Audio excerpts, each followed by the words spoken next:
শায়েখ নিজামুদ্দিন রহমাতুল্লাহি আলাইহি তার একটা ঘটনা। শায়েখ নিজামুদ্দিন রহমাতুল্লাহি আলাইহি তিনি মুরিদদেরকে নিয়ে আলোচনা করতেছিলেন।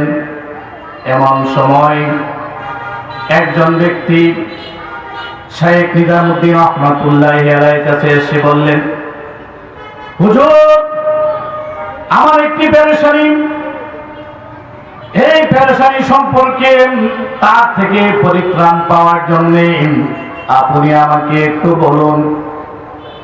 শায়েখ নিজামুদ্দিন রহমাতুল্লাহি আলাইহি তার কথার কোনো ভ্রুক্ষেপ করেন নাই।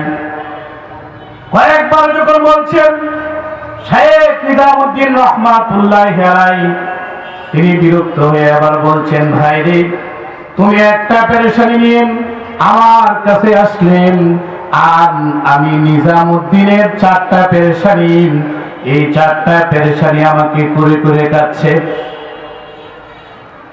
লোকটি আবার মনে করল, হুজুরের আবার কিসের পেরেশানি? হুজুররা হইল আল্লাহ তাআলার ওলি, হুজুররা কোনো পেট নাই, হুজুররা কোনো খাওয়ার নাই, দরকার নাই, হুজুররা কোনো পেরেশানি আবার কিসের কিসের পেরেশানি হুজুর? সে মনে মনে এটা ভাবতেছে। আল্লাহর ওলি বুঝতে পেরেছেন, ডাক দিয়ে বললেন, হে আমার মুরিদ, শোনো আমার শাগরেদ,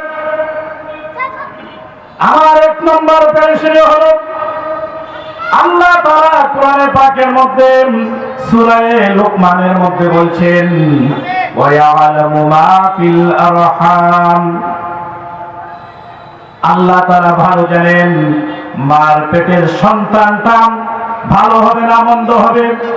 আমি নিজামুদ্দিন জানি না, আমি মার পেট থেকে ভালো হয়ে জন্মগ্রহণ করেছি না বন্ধ হয়ে জন্মগ্রহণ করেছি, সেই জন্য এই পেরেশানি আমাকে করে করে খাইতেছে।